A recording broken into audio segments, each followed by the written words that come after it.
നേരത്തെ ഉണ്ടായ സംഭവമായിരിക്കും. അതെ, ലേറ്റ് ആവുമെങ്കിൽ പിന്നെ എന്തിനാ കാർ ബുക്ക് ചെയ്യാൻ പറഞ്ഞേ? എടാ ഞാനത് ക്ലയന്റിനെ കണ്ട് സംസാരിച്ചൊന്നു പോയതല്ലേ. ഓഹോ, അതിനെന്താ ഫോൺ കയ്യിലുണ്ടായിരുന്നില്ല? പണ്ട് ഞാനിത് ചെയ്തപ്പോ ഭയങ്കര സീനാക്കിയിരുന്നാണല്ലോ. നീ ചുമ്മാ ആവശ്യമില്ലാണ്ട് കമ്പാരിസൺ നടത്തല്ലേ. അതുപോലെയാണോ ഇത്? ദേഷ്യം വന്ന എല്ലാം വിളിച്ചു പറയാന്നാണോ നിന്റെ വിചാരം? അയാളുടെ വായിലുള്ളത് ഫുള്ള് ഞാനാ കേൾക്കേണ്ടി വന്നത്. നല്ല ഇൻസൾട്ടിങ് ആയിരുന്നു. എടാ എന്നാ പിന്നെ നിനക്കത് ക്യാൻസൽ ചെയ്യാൻ പാടില്ലായിരുന്നോ? അതിനെങ്ങനെയാ?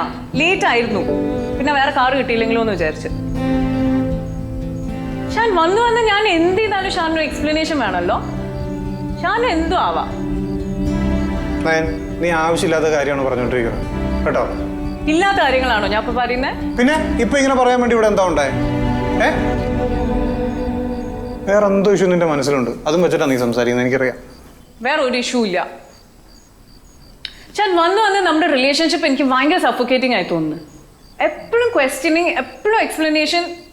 എനിക്ക് എന്താ എന്റെ അഭിപ്രായം പറയാൻ പോലുള്ള ഫ്രീഡം ഇല്ലേ? ഞാനെന്ത് ഷാൻ, ഞാൻ പ്ലീസ് ലെറ്റ് മീ ടോക്ക്.